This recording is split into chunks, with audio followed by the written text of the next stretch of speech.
بسم الله الحمد لله كفى وسلام على عباده الذين اصطفى أما بعد. الحمد لله رب العالمين والصلاة والسلام على أشرف الأنبياء والمرسلين وعلى آله وأصحابه أجمعين.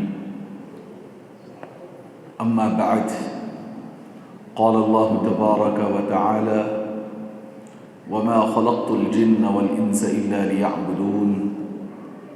وقال تعالى: واعبد ربك حتى يأتيك اليقين.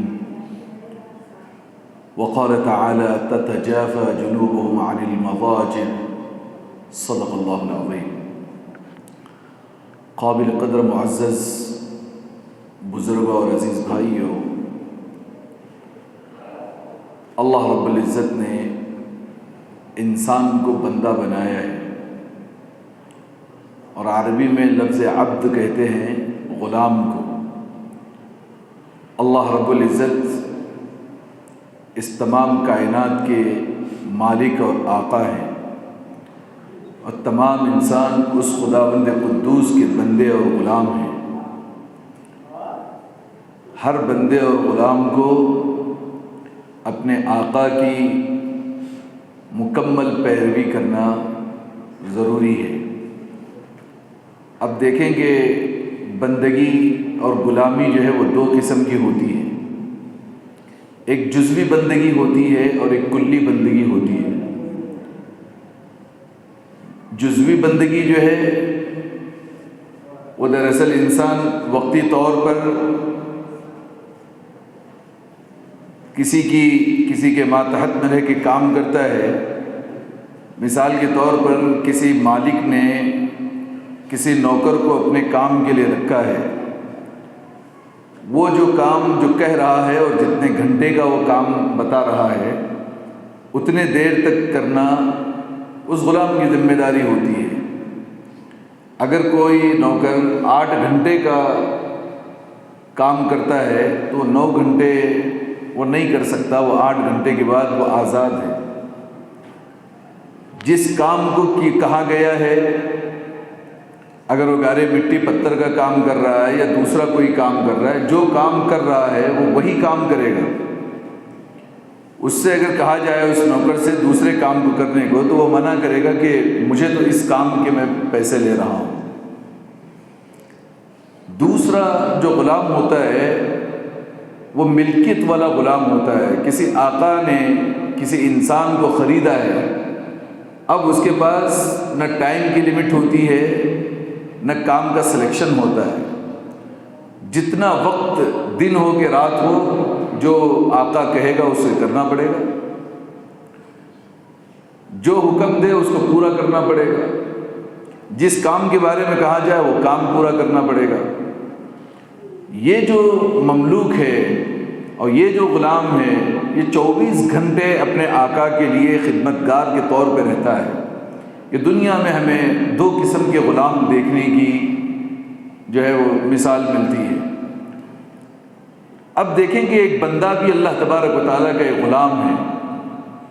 اللہ پورے کائنات کے مالک، اسی نے یہ دنیا سجائی اور سنواری ہے اور بندوں کو دنیا میں اتارا ہے. الگ ترتیب الگ الگ خاندانوں میں اور ماں باپ کے ذریعے سے اللہ نے یہ نسلیں چلائی ہیں، اور ان سے یوں کہا: وما خلقت الجن والانس الا لیعبدون. میں نے انسانوں اور جناتوں کی جو تخلیق کی ہے، جو انہیں پیدا کیا ہے، وہ محض میری عبدیت کے لیے بنایا ہے. اب عبادت کس کو کہتے ہیں؟ عبد سے لفظ نکلا ہے عبادت.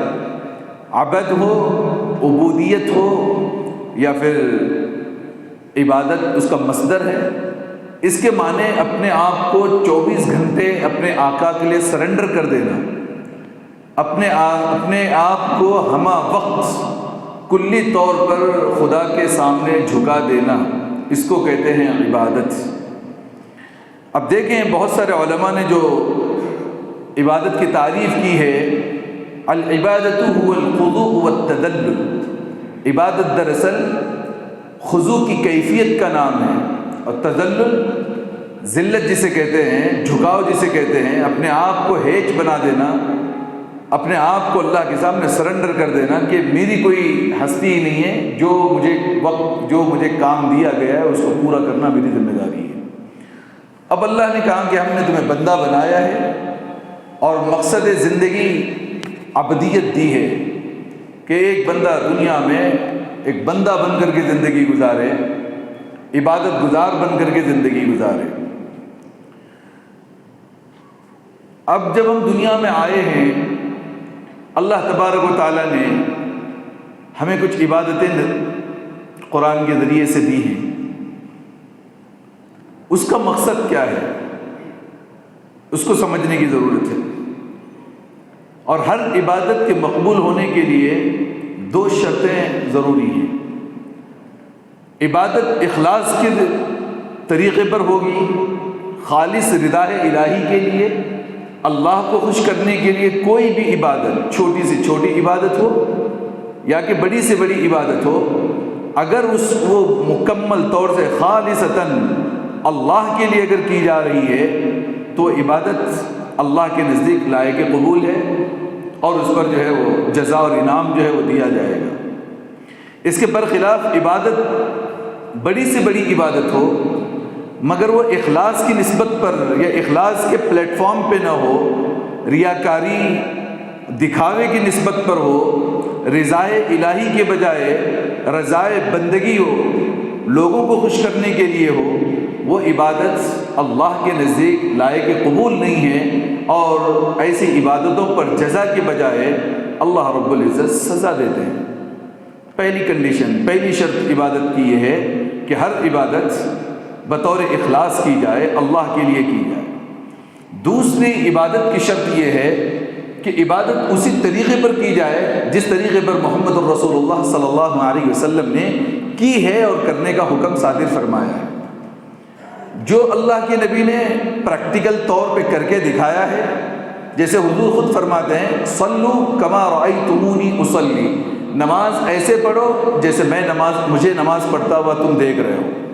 ہر زندگی کے مواقع پر حضور علی نبینا علیہ الصلوۃ والسلام کو ایک آئیڈیل، ایک نمونہ، ایک ہادی، ایک گائیڈنس کے طور پر 23 سال بڑی کٹھن کی لائف اللہ تبارک و تعالیٰ نے دی اور امت کو، پورے بندوں کو یہ دکھایا کہ جو ایک آئیڈیل، ایک اسوہ حسنہ، جو ایک رول ماڈل ہم نے نبی صلی اللہ علیہ وسلم کی ذات کو بنایا ہے، پورے بندے حضور صلی اللہ علیہ وسلم کو اپنا آئیڈیل سمجھ کے چلے۔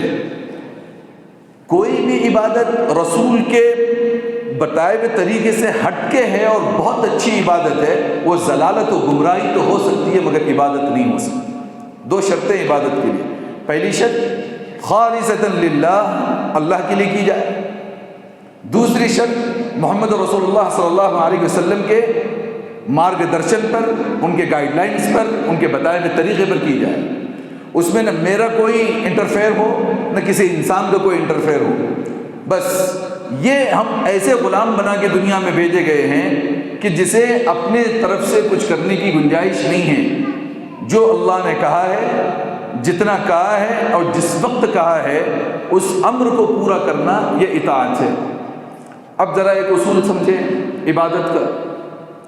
عبادت کے اندر 2 چیزیں پائی جاتی ہیں، ایک عبادت کا جسم ہے اور ایک عبادت کی روح ہے۔ جیسے ہر انسان کا ایک جسم ہوتا ہے اور ہر انسان کی ایک روح ہوتی ہے۔ جب تک وہ روح انسان کے جسم میں ہے، وہ جسم چلتا بھی ہے، گھومتا بھی ہے، کھاتا پیتا بھی ہے، ہر چیز جو ہے وہ اپنے اختیار سے کرتا ہے۔ جس وقت اس جسم سے جان کو الگ کر دیا جائے گا، وہ جسم بے جان، اس کی کوئی حیثیت نہیں رہے گی۔ بے جان جسم چند دنوں میں کیڑے مکوڑوں کی جو ہے وہ آماجگاہ بن جائے گا۔ وہ جسم بے روح کے قبر کے اندر اتار دیا جائے گا، مطلب اس کی کوئی حیثیت باقی نہیں رہے گی۔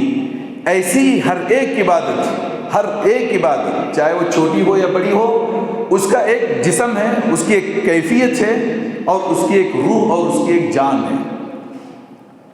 جیسے کہ نماز یہ اطاعت خدا بندی ہے، اللہ نے کہا ہے کہ نماز پڑھو، زکوٰۃ دو، حج کرو، ہم کر رہے ہیں۔ یہ جو فزیکل طور پہ ایک قیام کی حالت، رکوع کی حالت، سجدے اور قعدے کی جو حالت ہے، ایک جسم ہے۔ کسی کو بھی نہیں پتا ہوگا کہ جو نماز ادا کی جا رہی ہے اس کی روح باقی ہے یا نہیں ہے، ہم نہیں بتا سکتے۔ جسم ہے، ہم جو ادا کر رہے ہیں ایک جسم ہے۔ اب رمضان کے روزے ہوں یا کوئی اور روزہ ہو، ایک جسم ہے کہ سحری ہو رہی ہے، ایک جسم ہے۔ دن بھر بھوکا رہنا، کھانے پینے سے رکنا، ایک جسم ہے۔ افطار کرنا ایک جسم ہے، اس کی روح الگ ہے۔ اب اللہ رب العزت نے ایک طریقہ بتایا وہ روح کی کیفیت کا۔ وہ روح کیا ہے؟ وہ روح حساسیت ہے، احساس ہے، فیلنگس ہے۔ جیسے کہ دنیا کے جسم کی ایک روح، ایک بندہ خوش ہوتا ہے تو خوشی نظر نہیں آتی، ایک بندہ غم اٹھاتا ہے تو غم نظر نہیں آتا، ایک بندے کو درد ہے تو درد کی کیفیت نظر نہیں آتی، ایک بندے کو غصہ ہے تو غصے کی کیفیت، غصہ نظر نہیں آتا۔ سمجھ رہے نہیں سمجھ رہے؟ کسی کے متعلق حسد ہے دل میں، وہ نظر نہیں آتا، کسی کے متعلق کینہ اور کپٹ ہے، وہ نظر نہیں آتا۔ جسم ہے، اس جسم کے ساتھ روح کے جو عناصر ہیں، روح کئی چیزوں سے مرکب ہو کر کے روح ہے۔ ایک روح کے اندر حسد بھی ہے، بغض بھی ہے، کینہ کپٹ بھی ہے، بہت ساری تہمتیں چغلیوں کی آماج کا بھی وہ بن چکی ہے، پھر خوشی بھی ہے، پھر غم بھی ہے، پھر محبت بھی ہے۔ جو انسان اپنی ماں سے محبت کرتا ہے، ایک ماں کھڑی ہے، ایک بیٹا کھڑا ہے، نہ ماں کی محبت دکھائی دے گی نہ بیٹے کی محبت دکھائی دے گی، فیلنگز دونوں کو ہے۔ ایسی ہی نماز ایک جسم ہے، اس کی فیلنگز، اس کی محبت، وہ اطاعت یزدی، وہ اللہ کی اطاعت، جتنی زیادہ فیلنگز اس نماز میں ہوگی اتنی ہی زیادہ وہ نماز ہائی لیول کی اللہ کے نزدیک مقبولیت کا سامان بنے گی۔ دن بھر روزہ ایک فزیکل پریکٹس ہے کہ بھوکا رہنا، مگر اس بھوکے رہنے میں ایک اس کی فیلنگس ہے کہ یہ طاعت خداوندی کے لیے آرڈر اللہ کے حکم پر میں نے اس روزے کو رکھا ہے۔ وہ محبت خداوندی، یہ اس کی جو فیلنگ ہے، اس کی روح ہے اس جان۔ پورے 12-14 گھنٹے میں انسان حلال کردہ چیزوں سے رک رہا ہے۔ اللہ نے کہا کہ کھانا حلال ہے مگر مت کھاؤ، پینا حلال ہے مت پیو، بیوی سے محبت حلال ہے مت کرو۔ حلال کردہ چیزوں کو اللہ نے پریکٹیکل یوں کروائی کہ جب میرا حکم ہوگا حلال سے بھی آپ کو بچنا ہے، تو جب باقی لائف میں 24 آورس کی لائف میں جو حرام ہے اس سے ابتر درجے پہ تمہیں بچنا ہے۔ یہ وہ فیلنگس ہے، یہ وہ محبت ہے جس کے پریکٹیکل اللہ تعالیٰ کنٹینیو 1 مہینے تک روزے رکھ کے کروا۔ نماز ایک ایسی عبادت ہے، 5 مرتبہ اللہ تبارک و تعالیٰ اپنے سامنے بلا کر کے ایک بندے کو سجدہ ریز کرواتے ہیں۔ زمین پر انسان اپنی پیشانی رکھ کر کے اللہ تبارک و تعالیٰ کے سامنے سرب سجود ہو کر کے اس بات کا اظہار کرتا ہے کہ میرا مالک تو ہے، میرا خالق تو ہے، میں تیرا بندہ ہوں، تیرا غلام ہوں، جو تو نے کہا ہے اسی کے اوپر مجھے عمل کرنا ہے۔ یہ پریکٹیکل بار بار دن میں 5 مرتبہ بلا کر کے اس فیلنگ کو جگایا جا رہا ہے کہ باہر کی لائف میں مسجد سے ہٹ کر، نماز سے ہٹ کر جو زندگی ہماری ہے، چاہے وہ تجارت کی ہے، حلال و حرام کی ہے، کاروبار کی ہے، بزنس کی ہے، گھر کی ہے، ہر جگہ پر ایک انسان تکبیر تحریمہ سے لے کر سلام پھیرنے تک وہ اللہ اور اس کے رسول کے طریقے پر جو ہے وہ جھک رہا ہے۔ 24 گھنٹے کے لائف میں بھی وہ ایک انسان، اس کی فیلنگز اللہ کے ساتھ میں ہو، اس کی محبت اللہ کے ساتھ میں ہو، وہ وہاں جا کر کے یہاں کا بندہ نمازی باہر اگر حرام کا ارتکاب کرتا ہے، یہ نماز زندگی بھر 70 سال نہیں 7000 سال بھی پڑھے اس سے کچھ نفع حاصل نہیں، اس لیے کہ وہ جسم ہے، اس کی فیلنگز نہیں ہے، ایک جسم ہے، اس کی روح نہیں ہے، ایک نماز ایک ڈھانچہ ہے، اس کی حقیقت نہیں ہے۔ تو میں سمجھتا ہوں کہ اس مثال سے بہتر طریقے سے سمجھ میں آ گیا ہوگا، ہر ایک عبادت کا ایک جسم ہے، ہر عبادت کی ایک روح ہے۔ جیسے انسان کا ایک جسم ہے، انسان کی ایک روح ہے، جب تک وہ روح اس جسم سے اٹیچ ہے، اس انسان کی حقیقت ہے، اس انسان کی ایک کیفیت ہے۔ جب روح نکل گئی تو بے روح کے جسم سوائے مٹی میں ڈالے جانے کے کچھ کام کا نہیں ہے۔ ایک نماز ہے، ایک عبادتیں ہیں، ایک فزیکل ہے، ایک جسم ہے، اللہ کی محبت اور اطاعت کا مکمل طور سے بجا لانا ایک کیفیت ہے۔ وہ روح، کیفیت کی وہ روح اگر اس جسم کے اس عبادت کے ساتھ ملی رہے گی، وہ عبادت جاندار ہے، لائق اجر و ثواب ہے۔ اور اگر وہ کیفیت اس عبادت میں نہیں ہے، جیسے جسم کو مٹی میں گاڑ دیا جاتا ہے، اسی طریقے پر ہر عبادت کو کپڑے میں لپیٹ کے اس عبادت گزار کے منہ پہ مار دیا جاتا ہے۔ تو یہاں سے ایک بات ہمیں پتہ چلی کہ ہر عمل اخلاص کی نسبت پر ہوگا، اور ہر عمل حضور کے بتائے ہوئے طریقے پر ہوگا، اور ہر عمل کی ایک فیلنگز ہم محسوس کریں گے۔ اگر محسوس نہیں ہو رہی ہے وہ فیلنگ، تو سمجھ لیجئے کہ وہ عبادت ایک ڈھانچہ ہے، ایسی ہے جیسے وہ جسم جس میں روح باقی نہیں ہے۔ وہ کیسے ہوتا ہے؟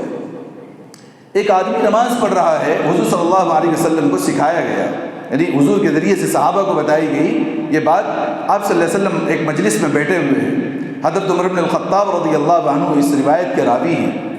جاء رجل شدید بیاض الثياب شدید سواد الشعر لا يرى عليه اثر السفر۔ ایک ایسا بندہ آتا ہے خوبصورت، جس کے کالے سے بال، سر کے اور داڑھی کے کالے بال، سفید کپڑے پہنا ہوا، کوئی بندہ ان کو جانتا نہیں تھا یہ کہاں سے آیا، اس لیے کہ کہیں سے آیا ہوا انسان گندا ہوتا ہے، اس لیے کہ گھوڑوں کا سفر ہوتا تھا، یہ تو بالکل فریش صحابہ کے مجمع میں آیا۔ فَأَسْنَدَ رُكْبَتَيْهِ إِلَىٰ رُكْبَتَيْهِ، اس نے دو زانوں گھٹنوں پر بیٹھا اور حضور کے گھٹنوں سے اپنے گھٹنے ملا کے بیٹھا، اور دونوں ہاتھوں کو اپنے رانوں پہ جیسے ہم نماز میں تحیات کے لیے بیٹھتے ہیں۔ اس کے بعد حضور سے جو ہے وہ بہت ساری باتیں انہوں نے جو ہے وہ شروع کر دی، سوال و جواب جو ہے شروع کیا۔ اس میں ایک جملہ یوں پوچھا کہ عبادت کیا ہے؟ مل احسان یا رسول اللہ، عبادت میں احسان کی کیفیت کیا ہوتی ہے؟ تو حضور نے جواب دیا ان تعبد اللہ کأنک تراہ فإن لم تکن تراہ فإنہ یراہ۔ یہ ہے روح کی کیفیت۔ ہم ہر عمل کو کرنے کے وقت میں ہمارا دماغ یہ حاضر ہو، میں اللہ کے سامنے کھڑا ہوں، میں اللہ کو دیکھ رہا ہوں۔ نماز پڑھ رہے ہیں، تکبیر تحریمہ کے وقت میں یہ دل کے اندر استحضار ہونا چاہیے کہ میں اللہ کے سامنے کھڑا ہوں، میں اللہ کو دیکھ رہا ہوں۔ نماز کے ہر رکن کے اندر اس بات کو جو ہے ہمیں مستحضر کرنے کی ضرورت ہے دل کو، کہ میرا خدا میرے سامنے کھڑا ہے اور میں خدا کو دیکھ رہا ہوں، میں دیکھ رہا ہوں خدا کو۔ اب کہتے ہیں حضور علی نبینا علیہ الصلوۃ والتسلیم فإن لم تکن ترى، اگر یہ کیفیت تمہارے دل میں پیدا نہیں ہو رہی کہ تم اللہ کو دیکھ رہے ہو، آخری کیفیت یہ فإنہ یراک، یہ دل کا استحضار ہونا چاہیے کہ اللہ مجھے دیکھ رہا ہے، اللہ ہر جگہ ہے، اللہ دیکھ رہے ہیں۔ نماز کے اندر اگر ہم نے 2 رکعت یا 4 رکعت نماز ادا کر دی، اس کے سلام، اس کے تکبیر تحریمہ سے سلام پھیرنے تک ایک مرتبہ بھی اگر ہمارے ذہن و دماغ میں یہ توجہ نہیں آئی یا میں اللہ کو دیکھ رہا ہوں یا اللہ مجھے دیکھ رہے ہیں، بتائیے نماز ایسی ہے کہ اس کا فزیکل تو ہے، اس کا جسم تو ہے، اس کی روح نہیں۔ اب آپ اندازہ کریں ایسی نماز پہ اللہ کیا ثواب دیں گے؟ ایسی نماز پر اللہ کی طرف سے کون سا انعام ملے گا؟ بالکل نہیں ملے گا۔ حضرات دیکھیں یہ بات، روزے کی کیفیت اللہ تبارک و تعالیٰ نے اس کا مقصد بتایا، کیا فرمایا؟ لعلکم تتقون شہر رمضان الذي انزل فيه القرآن هدى للناس وبينات من الهدى والفرقان فمن شهد منكم الشهر فليصم ومن كان مريضا او على سفر فعدة من ايام اخر۔ تمام باتیں بتا کر اللہ نے اخیر آیت میں کہا کہ یہ روزہ ہم نے آپ کو اس لیے دیا ہے لعلکم تتقون، تاکہ تم میں ایک تقوی کی کیفیت پیدا ہو۔ بندہ روزہ رکھ رہا ہے اور تقوی کی کیفیت اس میں پیدا نہیں ہو رہی۔ وہ تقوی کیا ہے؟ تقوی کی سمپل میں ڈیفینیشن سمجھیں، تقوی کوئی بہت بڑی بزرگیت کا نام نہیں ہے، تقوی ہے گناہوں سے بچنا اور نیکیوں پہ چلنا، سمپل۔ تقوی یہ ہے کہ انسان گناہوں سے بچے، حرام سے بچے، حلال پہ چلے۔ جو انسان حرام سے بچتا ہے، حلال پہ چلتا ہے، وہ متقی ہے۔ یہ اللہ رب العزت اور اس کا نبی ہمیں بتا رہے ہیں تاکہ تم بچو۔ حلال سے بچانے کے لیے جب اللہ تبارک و تعالیٰ نے روزہ ہم کو دیا ہے تو حرام سے لامحالہ بچنا چاہیے۔ اب دیکھیں کہ حالت یہ ہوتی ہے، ایک انسان صبح سے شام روزہ رکھ کر کے اسے حلال چیزوں سے بچا کر کے یہ جو ہے وہ پریکٹیکل اور یہ پریکٹس کروائی گئی کہ تمہیں حرام سے بچنا ہے۔ اب دیکھیں ایک مسلمان بندہ رزق حرام کی طرف جاتا ہے، جتنے بھی لون ہیں یا دیگر ایسی چیزیں ہیں جو اللہ تبارک و تعالیٰ نے کلیتاً اس کو حرام قرار دیا ہے، وہ حرام کا ارتکاب بھی کر رہا ہے، روزہ بھی رکھ رہا ہے۔ یہ روزہ جو ہے سوائے ایک جسم کے کچھ نہیں ہے، اس کی روح نہیں ہے۔ اسی طریقے پر اللہ رب العزت نے ہمیں حج عطا کیا ہے، اسی طریقے پر زکوٰۃ ہمیں دی ہے۔ یہ جو کچھ عبادتیں ہیں، یہ عبادتیں صرف اور صرف ایک ایسی پریکٹس ہیں اس بات کی کہ 24 گھنٹے کی جو ہماری لائف ہے، جب تک ہماری سانس چل رہی ہے، جب تک ہمیں موت نہیں آ جاتی، تب تک ہم عبد ہیں اللہ کے، یعنی بندے ہیں، اور ہم نے اپنے آپ کو اللہ کے سپرد کر دیا ہے، سرنڈر کر دیا ہے۔ یہ نہیں ہے کہ ہم چند گنی چنی عبادتوں کو کر کے سمجھ رہے ہیں کہ ہم اللہ کے وہ عبدیت ہم نے اظہار کر دی ہے۔ اس کو اچھے انداز میں یہ سمجھیں، 5 وقت ہم نماز پڑھ رہے ہیں اللہ کے حکم پر، حج بھی ہم نے ادا کر لیا، عمرے بھی ہم نے کر لیے، زکاتیں بھی ہم نے دی ہیں، یہ سب کیوں ہے؟ اس سے اللہ کو کیا مل رہا ہے؟ دیکھیے ہم سارے بندے یہاں سجدہ ریز ہو رہے ہیں، اللہ کی شان میں کوئی بڑائی نہیں ہو رہی ہے۔ پوری دنیا سجدے میں گر جائے، اللہ کی شان میں رتی برابر کی کوئی بڑھوتری نہیں ہوگی۔ ساری دنیا کے انسان اللہ کے سامنے کفر بکنا شروع کر دیں، اللہ کی شان میں رتی برابر کا گھٹاؤ نہیں ہوگا۔ پوری دنیا کے لوگ روزے رکھیں، بھوکے رکھیں، اللہ کے خزانوں میں کسی چیز کی جو ہے وہ کمی نہیں ہوگی۔ سارے لوگ جو ہے وہ اللہ کے مال کو استعمال کریں، تب بھی کوئی خزانے میں کمی نہیں ہوگی۔ کسی طریقے سے نہ اللہ کی شان میں اضافہ ہے، نہ اللہ کی شان میں کمی ہے، نہ اللہ کے خزانوں میں اضافہ ہے، نہ اللہ کے خزانوں میں کمی ہے۔ پوری دنیا کے انسان اللہ کو گالی گلوچ کرنا شروع کر دیں، اللہ کی عزت میں کوئی کمی نہیں ہوگی۔ ساری دنیا کے انسان اللہ کی بڑائی بیان کرنا شروع کر دیں، اللہ کی عزت اور کبریائی میں کچھ بڑاپن نہیں ہوگا۔ اللہ اپنے جگہ پر وہ جس طریقے پہ ہے وہ ہے۔ اب عبادت پھر دی کیوں؟ یہ عبادت ہمارے لیے دی گئی ہے تاکہ اس عبادت کے ذریعے سے اصل مقصد کیا ہے؟ نماز کا اصل مقصد کیا ہے؟ ایک مسلمان سے اگر پوچھا جائے نماز کا اصل مقصد کیا ہے؟ نہیں پتہ۔ روزے کا مقصد کیا ہے؟ نہیں پتہ۔ عبادتوں کا مقصد کیا ہے؟ نہیں پتہ۔ جب مقصد ہی پتہ نہیں ہے کسی عبادت کا، اور انسان 70 سال تک اس عبادت کو کر رہا ہے، بتائیے اس کی منزل کا ہی پتہ نہیں ہے۔ ایک انسان سواری میں ٹکٹ خرید کے بیٹھتا ہے، اسے پتہ ہوتا ہے کہ میری منزل کہاں ہے، مجھے کہاں جانا ہے، لیکن ہم ایک ایسی زندگی کی سواری میں سوار ہیں میرے دوستو، پوری زندگی ہم نے سجدے ادا کیے مگر نماز کا مقصد ہی نہیں سمجھ میں آیا۔ پوری زندگی قربانیاں بھی دی اور حج ادا کر دیا مگر اس عبادتوں کا ہمیں مقصد سمجھ میں نہیں آیا۔ بتائیے کیسے عبادت اور کیسے ہم زوم میں گھوم رہے ہیں کہ جو کر رہے ہیں وہ کیوں کر رہے ہیں، ہمیں اس کا علم تک نہیں ہے۔ آئیے ہم اس کو سمجھتے ہیں۔ ان عبادتوں کا ایک مقصد یہ ہے، اس سے اللہ کی بڑائی نہیں ہو رہی ہے۔ عبادتوں کا مقصد یہ ہے کہ 24 آورس میں اللہ کا بندہ ہوں، اللہ کے سامنے مجھے اپنے آپ کو سرنڈر کرنا ہے، وہ ہے اطاعت، اس کو کہتے ہیں فرما برداری۔ نماز بار بار پڑھوا کے، روزے رکھوا کے، حج و عمرے کروا کے، دیگر عبادتیں کروا کے یہ بتایا جا رہا ہے انسان کو کہ 24 گھنٹے جو انسان ایک وقت دنیا میں صبح و شام کو گزارتا ہے، ایک جگہ بھی وہ کہیں ایسا مس نہ ہو جہاں اللہ کی مرضی ایک ہو اور بندہ اس کی مرضی کے خلاف نہ ہو۔ یہ ہے مقصد۔ جو اللہ 24 گھنٹے ہمیں چاہ رہا ہے، ہماری جان، ہماری سانس جب تک باقی ہے، جو آرڈرز اللہ کے ہمارے لیے پاس کیے گئے ہیں اس کے خلاف میری زندگی کا کوئی حصہ گزر رہا ہو۔ اب مثال سے سمجھتے ہیں، 70 سالہ ایک انسان نمازی ہے مگر مال حرام سے نہیں بچتا، 70 سالہ نمازی ہے جھوٹ سے بچتا نہیں، 70 سالہ نمازی ہے خیانت سے بچتا نہیں، صدقات و زکوٰۃ اتنا دے رہا ہے مگر جو ہے اپنے عزیز و اقارب جو ہے وہ محروم ہے، اور جگہ پر جو ہے وہ پریشانی کا عالم ہے۔ عبادت کا کیا مقصد ہے؟ نماز اور تمام عبادتوں کا مقصد یہ ہے کہ ہر جگہ مجھ سے کوئی گناہ نہ ہو، یہ مقصد ہے۔ اللہ تبارک و تعالیٰ نے جو فرمایا کہ وما خلقت الجن والانس الا لیعبدون، ہم نے محض انسان اور جنات کو اس لیے پیدا کیا ہے کہ وہ میری فرما برداری کریں۔ نیند میں جانے سے، نیند سے اٹھنے سے لے کے واپس نیند میں جانے تک جو میری لائف گزر رہی ہے، کوئی ایک لائف کا پوائنٹ ایسا نہ ہو جہاں میں وہ ادا کر دوں جہاں اللہ مجھ سے ناراض ہے۔ اب نماز سے لے لیتے ہیں، جب نماز یہاں کھڑی کر دی جاتی ہے، تمام مصلیوں سے کہا گیا کہ تم میں ایک امام کا ہونا ضروری ہے۔ پوری لائف میں بھی مسلمانوں کا ایک امام ہونا ضروری ہے، یہ پریکٹیکل لائف نماز کے ذریعے سے اللہ نے سکھائی ہے۔ مگر اس وقت کے حالات وہ ہیں کہ مسلمانوں کی نہ کوئی جماعت ہے نہ مسلمانوں کا کوئی امام ہے، سب کے اپنے اپنے ٹکڑے ہیں، سب کے اپنے اپنے امام ہیں، سب کے اپنے اپنے امیر ہیں، سب لوگ اپنی من چاہی زندگی گزار رہے ہیں۔ خدا کا جو کانسیپٹ ہے نماز کے ذریعے پوری امت مسلمہ ایک مملکت ایک جھنڈے کے نیچے ہونی چاہیے، اور ان تمام مسلمانوں کا ایک امیر ہونا چاہیے۔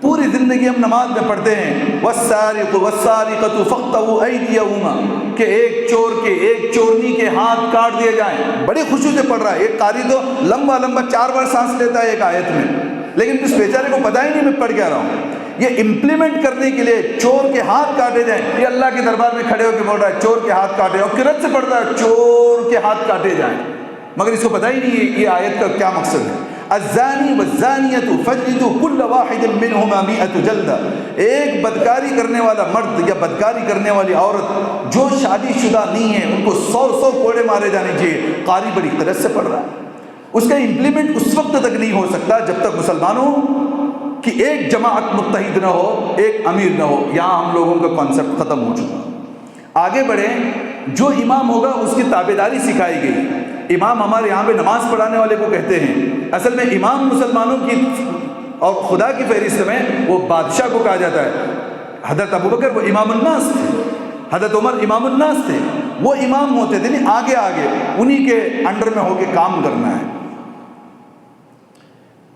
سیکنڈ یہ ہوتا ہے کہ امام سے جب غلطی ہوتی ہے، نماز میں غلطی ہوتی ہے، پیچھے لوگوں کو یہ بات کا جو ہے اختیار نہیں دیا گیا کہ صاحب آپ نے غلطی کر دی، آپ نے تو جو ہے وہ سورہ فاتحہ کے بعد جو ہے یوں کر دیا، آپ نے یہ آیت آگے پڑھ دی پیچھے پڑھ دی۔ آج تک ہم نے کبھی ڈسکس کی ہے گھروں میں جا کے، کتنی مرتبہ نمازوں میں اوپر نیچے ایک جملہ سکھایا گیا ہمیں نماز میں، اور ہر امام کے نزدیک یہی ہے کہ جب امام غلطی کر جائے پیچھے سے جو ہے اللہ اکبر ایک جملہ کہنا ہے، اللہ اکبر، یا سبحان اللہ بھی کہہ سکتے ہیں۔ اللہ کی ذات پاک ہے، اللہ کی ذات بڑی ہے، امام سمجھ لے گا اللہ کی ذات بڑی ہے، کہیں مجھ سے غلطی ہو رہی ہے، اللہ کی ذات پاک ہے، کہیں میں غلطی کر رہا ہوں، یا تو وہ سجدے سہو کے ذریعے سے اس نماز کو پورا کرے گا، یا جہاں وہ مس کر رہا ہے اس کو جو ہے وہ درست کرے گا۔ یہاں پتہ ہوتا ہے کہ ہر انسان کل بنی آدم خطاؤون وخیر الخطائین التوابون، ہر بنی آدم، ہر آدم کا بیٹا دنیا میں گنہگار ہے، خطا کار ہے، اور سب سے بہتر خطا کار وہ توبہ کرنے والے ہیں۔ یہاں ایک ذریعے نماز کے ذریعے ہم کو سکھایا گیا کہ ہر دنیا کے اندر لوگ جو ہے وہ گنہگار ملیں گے، امام بھی گنہگار ہوگا اور مقتدی بھی ہوں گے۔ اچھا، نماز کے بعد ہم کبھی ڈسکس کرتے ہیں امام صاحب نے تو بھائی آج ظہر میں سجدے سو کر دیا تھا، امام صاحب نے جو ہے تیسری رکعت میں جو ہے وہ جو ہے دوسری میں بیٹھنے کے بجائے تیسرے پہ کھڑے ہو گئے، کبھی ہم نے ڈسکس کیا بیوی پہ جا کے بیٹھ رہے کہ صاحب امام صاحب نے؟ نہیں، نماز ختم ہو گئی، نماز کی غلطیاں ہم بھول چکے ہیں۔ یہی زندگی کے مراحل کے اندر ایک فلاں گنہگار مل گیا، اس نے ایک مرتبہ شراب پی تھی، اس نے ایک مرتبہ زنا کیا تھا، لیکن میں اس کی برائی میری موت تک کر رہا ہوں کہ وہ فلاں آدمی گنہگار ہے، وہ فلاں آدمی نے زنا کیا تھا، وہ فلاں آدمی نے چوری کی تھی۔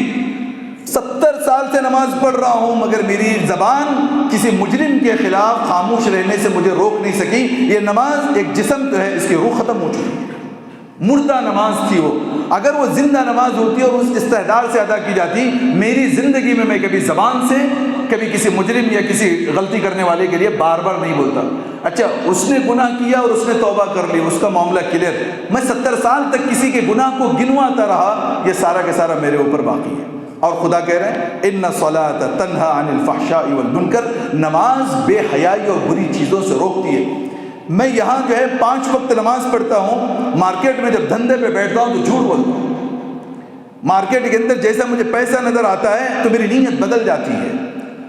اللہ تبارک تعالیٰ نے اس کو کہا وَيْلٌ لِّلْمُطَفِّفِينَ الَّذِينَ إِذَا اكْتَالُوا عَلَى النَّاسِ يَسْتَوْفُونَ، لوگوں سے جب لینے کا ٹائم آتا ہے تو کلیئر ماپ تول کے لیتا ہے انسان، یستوفون پورا لیتا ہے۔ وَإِذَا كَالُوهُمْ أَوْ وَزْنُوهُمْ يُخْسِرُونَ، جب خود وزن کر کے دیتا ہے تو سوچتا ہے کہ جو ہے کم دے دوں، 100 گرام سے اس بندے کا بہت بڑا نقصان نہیں ہوگا، 100 گرام سے اس انسان کا کوئی بڑا پروفٹ نہیں ہوگا، مگر چوری اور جو ڈکیتی وہ 100 گرام کی ہو کہ 100 کروڑ کی ہو، اللہ کے نزدیک سزا کے مستحق برابر کے ہوتے ہیں۔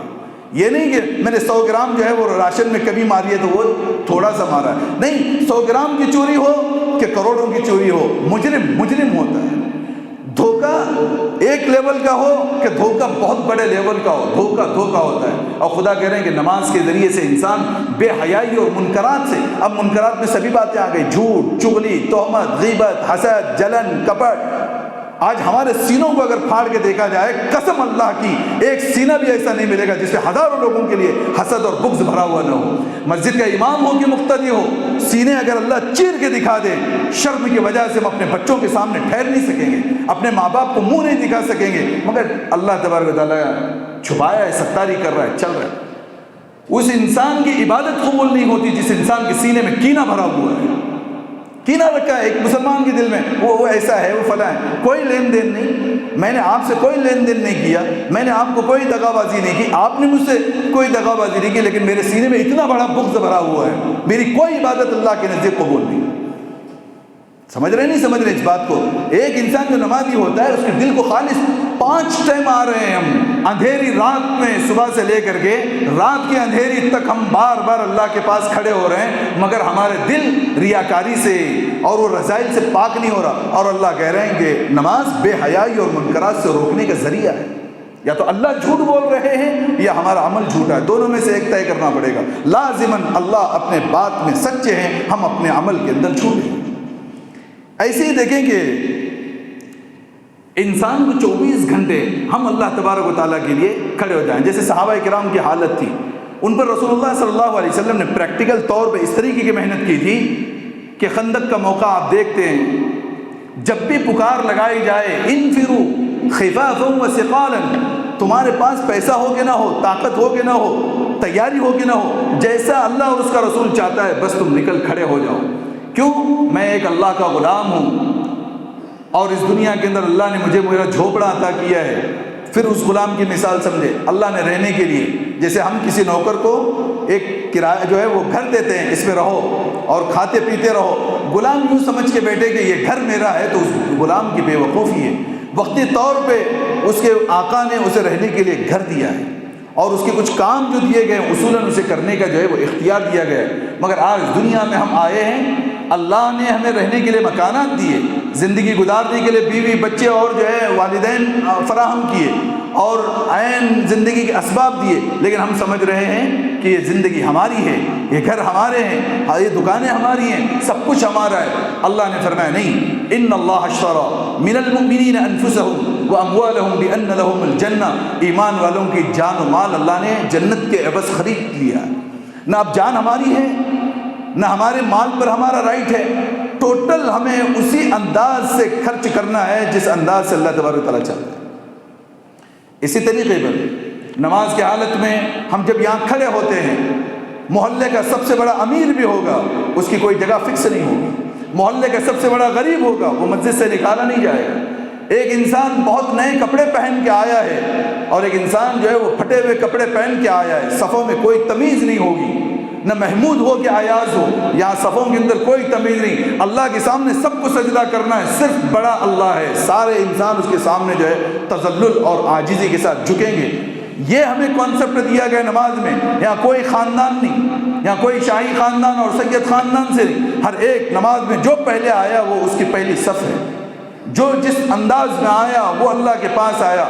لائف جو ہم گزار رہے ہیں 24 گھنٹے کی زندگی میں کسی کی حقارت نہیں، وہ غریب ہے تو اس کی حقارت آ رہی ہے، وہ گنہگار ہے تو اس کی حقارت آ رہی ہے۔ جیسے صف میں ہم نہیں دیکھتے کہ یہ زنا کیا ہوا تھا اور میرے بازو ہے تو ہٹ جا، تو میرے بازو نہیں، کبھی سنا ہے آپ نے ایسے نماز میں؟ صاحب آپ نے جو ہے وہ مٹکا اور جو ہے وہ بزنس کیا ہے لیکن میرے بازو آپ کھڑے نہیں ہو سکتے، نہیں، یہ اللہ کا گھر ہے، یہاں کسی جو ہے بادشاہ کی اور کسی غریب کے بارے میں کوئی فرق نہیں ہوگا۔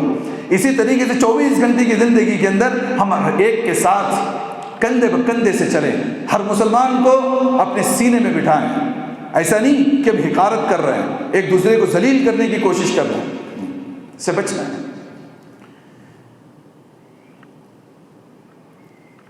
اسی طریقے پر عبادت کہا گیا، عبادت دراصل میں تجمع اصلین، دو چیزوں کی جو ہے اصل چیز جو ہے اس سے بنتا ہے، غایت الحب، محبت کی آخری حد تک ہم اللہ تبارک و تعالیٰ کے قریب جانا، غایت الحب، ما غایت الحب والخضوع، جس کو اللہ رب العزت نے کہا والذین آمنوا معه اشد حبا للہ، یہ جملہ اتنا پیارا، والذین، وہ لوگ، معه، اللہ تبارک و تعالیٰ کے ساتھ ایسی محبت کرتے ہیں، اشد حبا للہ، بالکل گہری محبت۔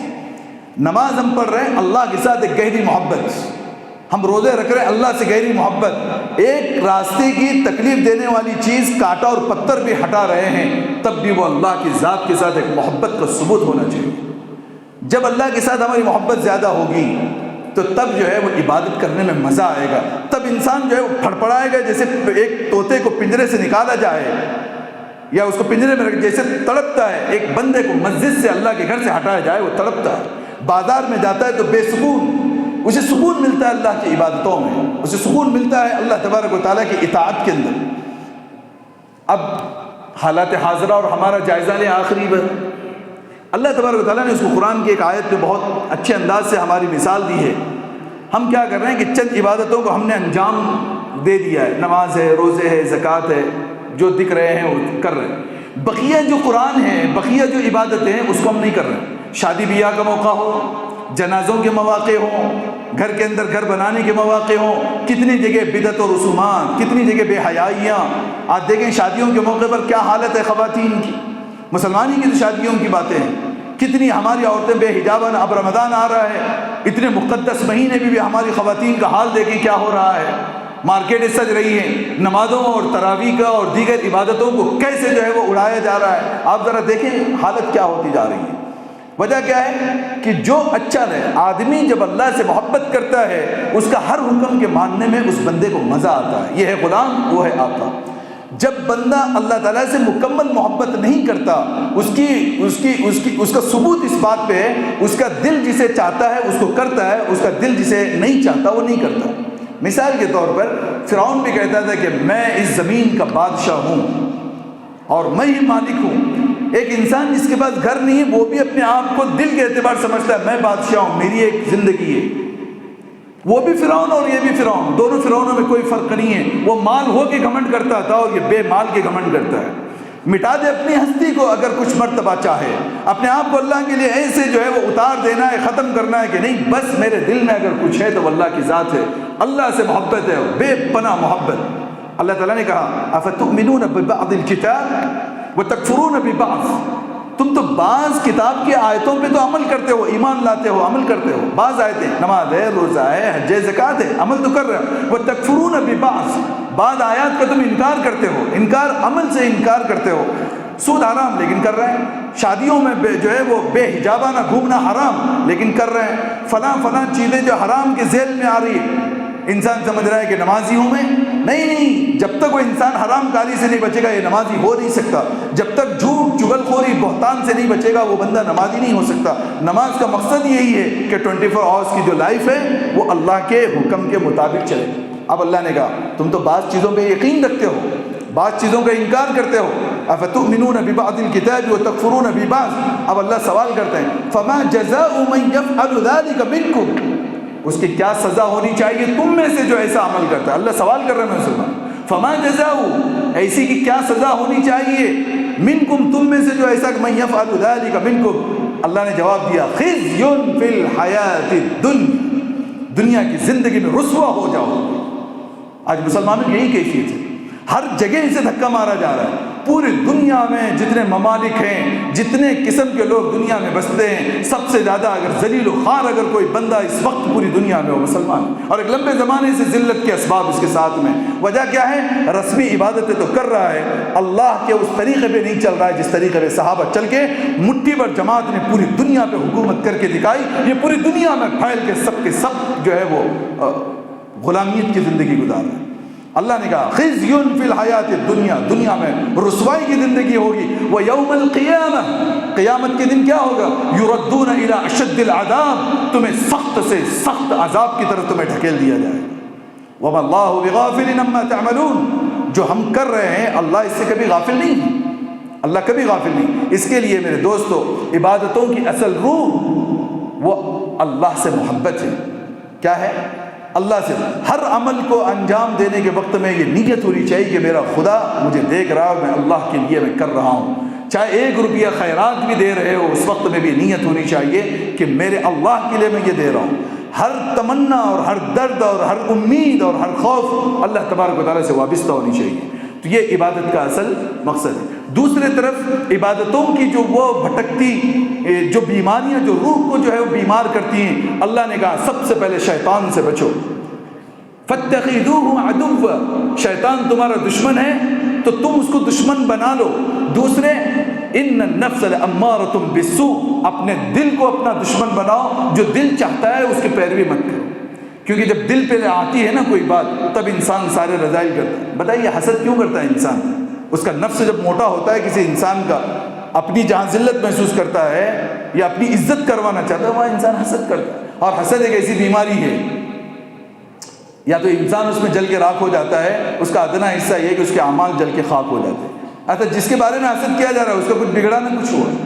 اس کے لیے دل کو جب تک انسان صاف نہیں کرے گا، تہمت لگا رہے ہیں، آج اس پہ لگا ہے کل اس پہ لگا ہے، ہاں ایک دوسرے کو برا بول رہے ہیں، ہاں ایک دوسرے کے بارے میں چغل خوری کر رہے ہیں۔ چغل خوری کرنا ایسا ہے جیسے اپنے مرے ہوئے میت والے بھائی کا گوشت کاٹ کاٹ کے کھانا، حضور فرما رہے ہیں، سگے بھائی کا۔ تو چغل خوری، جہاں دیکھو وہاں غیبت کی محفلیں، جہاں دیکھو وہاں جو ہے ایک دوسرے کے خلاف جو ہے وہ شر انگیزیاں پھیلانا، ایسا انسان دکھنے میں کچھ بھی ہو، اللہ کے بارگاہ کے اندر اس کی کوئی حیثیت اور کوئی وقت نہیں، اس کی کوئی عبادت نہیں۔ اس کے لیے کیا کریں میرے دوستو؟ ایک عظیم مہینہ ہمارے سر پر آ رہا ہے، جس کے دن بھی مقدس اور جس کی راتیں بھی مقدس، وہ عبادتوں کی کرنے کا ایک زبردست موقع۔ اب یہاں کسی کا اختلاف نہیں ہے صاحب یہ دن گزارنے کے نہیں، اللہ نے کہہ دیا شہر رمضان، پورا رمضان کا مہینہ، اس کی رات ہو یا اس کے دن ہو، 24 گھنٹے عبادت ہی عبادت ہو، جتنی کرو۔ اپنے اعمال نامے کو بھر سکتے ہیں آدمی۔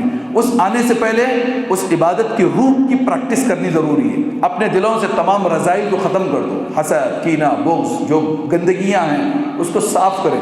دوسری طرف اللہ کی محبت کو پروان چڑھانے کی کوشش کریں۔ پھر دیکھیں میرے دوستو، ہر عبادت میں جو مزہ آتا ہے، دنیا میں رہنے کا بھی پھر ایک مزہ ملتا ہے، اور دنیا میں اللہ کی عبادتیں کرنے کا بھی ایک مزہ ملتا ہے۔ اللہ تبارک و تعالیٰ سے دعا اللہ رب العزت ہمیں ہماری عبادتوں کی حقیقت اور اس میں جان بھرنے کی توفیق نصیب فرمائے۔ وآخر دعوانا الحمد للہ۔